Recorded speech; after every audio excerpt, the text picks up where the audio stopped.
Tuesday, Plus Sports and Plus TV Africa. Welcome on the show. My name is Wale Scott. Mukail. Morning. I guess today we're going to actually break some tables. Yeah. Shake tables. We'll see. Now, we've come to the conclusion, Mukail, that there's a large possibility that one of the reasons why football is not progressing at the rates, at the pace that we expect it to be is because the ex-internationals are not together as a body. I've got an ex-international on the show with us today via Zoom. Sam Sodje, good morning. Good morning. Thanks for having me. Sam, I'm saying this without fear of favor. I'm saying that the reason why football is not growing at the rate we expect it to be growing is because our ex-internationals are instead bickering at each other instead of coming together as one and try to make the game come together and work. You can say that, but on the other hand, sometimes it's not about playing the game. Sometimes it's about being educated. With no disrespect to my colleagues or my older brothers, most of us are not educated, not like myself. But when you're educated, you can understand that it's not just because you play the game. You need to give back to the game, and the people in charge at the moment are taking advantage of that, and that's what's killing the football in Nigeria. Now, Sam, as we speak, there are 4 or 5 different bodies who claim to be ex-internationals. Now, what will be the problem for these different bodies? Is it ego? Is it the fact that they are not financially buoyant and they want to use the bodies to make money? Why would we have 5, 6, 7 different bodies, all ex-internationals? Why can't we have just one? Yeah, I think you're spot on. I think they think it's the avenue to make money. But I'm a very good...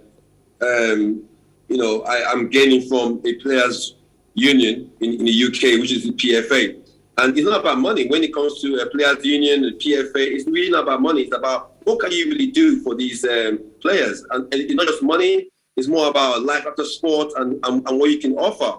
Well, yes, to answer your question, I think you're very right. They think it's an avenue to get money from the NFF, but that's not the reason why you should have a players' union. For my own view, my own opinion, is they don't even know what players' union is. So the fighting is just senseless. Kyle here. I have just one question. Given the fact that politics seems to play a big part in our sports in Nigeria, do you suppose that some of these divisions are fostered by political entities trying to establish and make sure that these divisions exist for their own benefits? Oh, yeah, definitely. I think you said it all. I think the politics comes into it. But that's where the players have to understand that football or sport is not, is not political. You got some big ones in NFF. I can say that will love what's going on. As long as we're not together, they've got the chance of doing what they want. So it's sad, but it is what it is. One of the benefits of a union is the bargaining power that it provides. Do you think there are any voices within these various unions that are pushing for a united front, knowing that the bargaining power would be increased? I really think, personally, from my career and from my experience, I don't see the whole bargain, the money side of bargain. I don't think that's why the players' union is more important. I think the most important thing about players' union is the life after sport. We know how hard it is. If you've not played the game before or you're not a sportsman, you won't understand that life after sport is so difficult. So to have a body that can fight for us, like I have now in the UK, it's a dream come true. So yeah, whatever way they can do it, as long as they know exactly what they're doing. Sam, when I talk about always help. Sam, when I talk about bargaining power, I don't just mean finance. I mean when you guys want to establish projects for the youths, you want to promote the academy, when you want to give back to the sports you all love, that bargaining power can come in very handy to push political will in your favor. Correct. You're correct. And I still think ego comes in. I've met a few of them that have this problem. Some of them are very arrogant. The ego comes in and they don't want to say, oh, he's on top. He should do this. And to answer your question, I think you're right. Once you're together, that bargaining power is very strong. Okay, let me go to this, Sam. The Nigeria Football Federation has disclosed that the Super Eagles will open their camp for the 2022 World Cup qualifier against the Leon Stars of Liberia on November the 8th. Liberia will host Nigeria in Morocco on November 11th.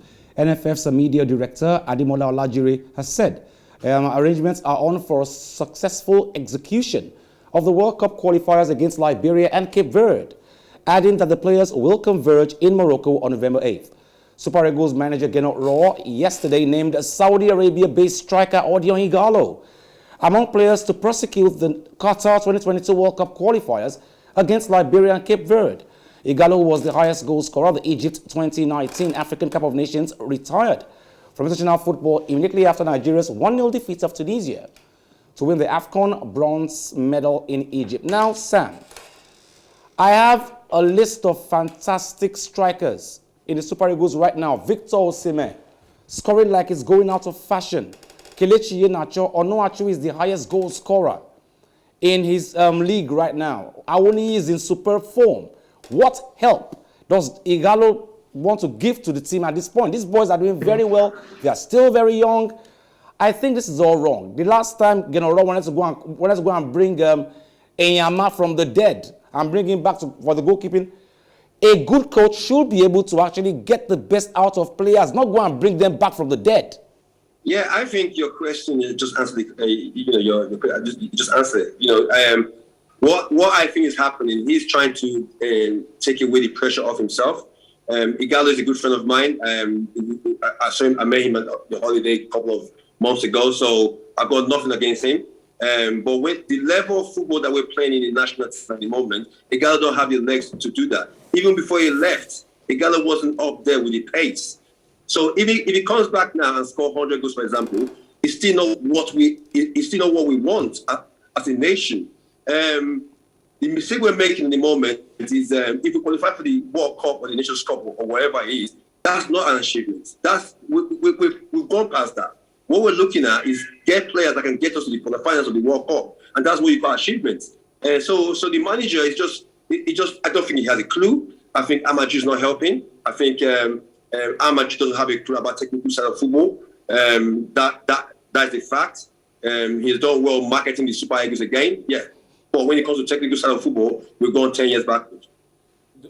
Sam, don't you see any benefits, at least for the sake of the dressing room mentality, the experience, the leadership that Ighalo can bring? After all, we saw how... Okay, let me slow you down. I think I've got Stan on the phone now. Stanley, good morning. Okay, we don't have him here. Go on. We saw how Müller was forced out of the German national team, along with other contemporaries that were deemed too old because the need for youngsters was more paramount. But now he's back in the national team, and ultimately it must be for that experience that they offer. Don't you see the same being said for Ighalo in this situation? Not at all. As I said before, Ighalo is a good friend of mine. Not at all. We've got too many. I will put my neck on the line that we've got a golden generation. This generation of players coming through are golden generations. If the manager cannot do anything about with these players, he has to look himself in the mirror and he has no clue. I don't think Ighalo is going to bring, and if he comes and scores 100 goals, for example, like I said before, it still doesn't change the fact that we don't need Ighalo to come back. We've got too many strikers, and we have to plan for the future. What is the plan? What is the plan bringing Ighalo to qualify for the World Cup, to qualify for the Nations Cup? That is not an achievement. Can Ighalo take us to the finals of the World Cup? That's what we should be thinking about. Now, so Sam, I think we've got too many players to do that. Okay, Sam, I'm not giving you any props right now, not because we're friends or because you're on the show. No, of course not. The truth is, you are doing very well with the Delta State FA right now. You are the SA there, and you guys are doing quite well. Athletics, football, Delta State is top notch. There must be something you guys are doing right that we can actually inject into the bigger picture. That's the Super Eagles now. Yeah. And maybe we can work out that way. At least Nigeria will not be. Amaju Pinnick is very closed to suggestions. He doesn't want to hear your opinion, but we must learn to be open to other people suggesting what we think we should do right. And to be honest with you, even Amaju himself, he's from my state. He's from my state, so I've got nothing against him. But the guy is an arrogant man. He is an arrogant man. And to be a good boss, you bring people around you that really knows what they're doing. And I think that's why the dynasty is thriving at the moment. You know, we've got people, don't get me wrong, it's still the government, but at least they're listening a little bit of how to prepare for tournaments or how to prepare for festivals. And that's why we're doing so well. So not to respect Amadou, you know, he's the head of football in the country, but to be fair with him, he doesn't have a clue. I've heard him talk about football. I'm like, it's embarrassing when he talks about football. He doesn't have a clue. So he should stay put where he can sell these Super Eagles, which I have to give him credit that he has done so well to market the Super Eagles again. Everyone wants to know about the Super Eagles. He has done so well. When he leaves, we're going to miss him. We'll miss Amadou because his marketing skills, his sport political, is very good with the FIFA. But when it comes to technical, Amadou has taken us 10 years backwards. Okay, Sam Sodje, I want to thank you very much for coming on the show this morning. And I promise I will disturb you more, so get ready. Thank you very much. Thank you. Stanley Ikawu, good morning. I have you on via phone. Good morning, Stanley. Hi, good morning. It's always a pleasure being on the show. I overheard what happened said. Yeah. I want to tell you, I'm actually in support of everything he said. What Sam Sodje said was that as far as he's concerned, Amadou is a very arrogant man. For the record, I agree. And that he doesn't listen. He's close to suggestions. He just doesn't want to hear your opinion. But when you hear the man talk about football, he has no idea how to run the game. He's a good marketer, no doubt. Run football, no. Now, you see, the truth of the way our football is structured, and the administrators are making it more worse for the major gladiators who are going to be the players of the game. While they haven't said that, there are different departments in the Nigerian Football Federation. When the president decides to take over the position of all other departments, then there's a big problem. The case in point, Wale, there is the foreign scout in the NFL. There is the local scout, whether you like it or not, in the NFL. There are different departments. How come all of a sudden the technical department of the NFL is now being headed by Amadou Mebutini? The foreign scout now being headed by Amadou Mebutini. Now, the position that's being handled by these people, what exactly is their role? I think that we go ahead in that particular position. And it has not really gone down with our football. Like Sodje said, we have gone 10 years backwards. We actually cried and of course lamented over Aminu Megari. But then, during Aminu Megari's tenure, it went as well as this. We have the money now. But then, what has the money been used to do it? What has been the implementation of this money? Contracts have been signed, deals have been signed. By the end of the day, players and coaching staff have been owed backlogs of salaries and allowances. And the question is, where does this lead us? So sad. Well, they both agree that the country has been taken 10 years backwards by Amadou Penek, Gernot Raw, and the rest of the crew. Contracts have been signed from the beginning of the year, but at the end of the day, they are still owed salaries. Where is the money now? Stanley, don't go anywhere, stay with us. Now, Manchester United manager Ole Gunnar Solskjaer has said yesterday that he enjoyed the criticism that comes with his job and that he was unperturbed by the harsh comments that followed some of his team's recent performances. Solskjaer has been under intense scrutiny after United's stuttering start to the season, but saw some of the pressure ease with a 3-0 win over Tottenham Hotspur at the weekend. The Norwegian insisted United had not turned a corner despite the dominant win at Spurs, with Atlanta likely to pose a difficult challenge. United were forced to dig deep against the Italians in the reverse fixture at Old Trafford last month, coming from 2 goals down to seal a dramatic late 3-2 win. United top Group F with 6 points from 3 games, while Atalanta third, level on 4 points with second-placed Villarreal.